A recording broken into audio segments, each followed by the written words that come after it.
হাসপাতাল পর্যন্ত পৌঁছানোর এই ঘটনায় যেন সিনেমার কাহিনীকেও হার মানায়। এক অসহায় মানুষের মতো রাস্তায় দাঁড়িয়েছিলেন একজন ব্যক্তি, লুঙ্গি, টি-শার্ট আর গলায় একটি গামছা। কিন্তু তিনি সাধারণ কেউ নন।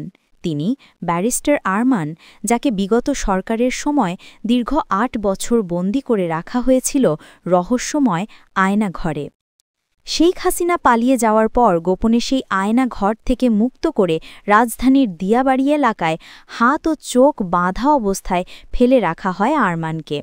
পরবর্তীতে মসজিদের ইমামের সহায়তায় তিনি পৌঁছান তার পিতার প্রতিষ্ঠিত ইবনে সিনা হাসপাতালে। সেই হাসপাতালের সিসিটিভি ফুটেজ উঠে আসে সংস্কৃতি বিষয়ক মন্ত্রণালয়ের এক প্রামাণ্যচিত্রে, যেখানে দেখা যায় অতীতের ভয় ও আতঙ্ক নিয়ে হাসপাতালে প্রবেশ করছেন তিনি। মুখে গামছা, চোখে অনিশ্চয়তা আর মনে অজানা ভয়, কেউ যেন চিনে না ফেলে, বিশেষ করে তৎকালীন সরকারপন্থীরা। হাসপাতালের গার্ডরা তাকে চিনতে পারেনি। অনেকক্ষণ অপেক্ষার পর রোগীদের আসা যাওয়ার সময় প্রধান গেট খুলে গেলে তিনি ভেতরে প্রবেশ করেন। ভেতরে প্রবল আশঙ্কা, পরিবার কোথায়, কেমন আছে, আদৌ বেঁচে আছে কিনা, এই ভয়েই ছিলেন তিনি।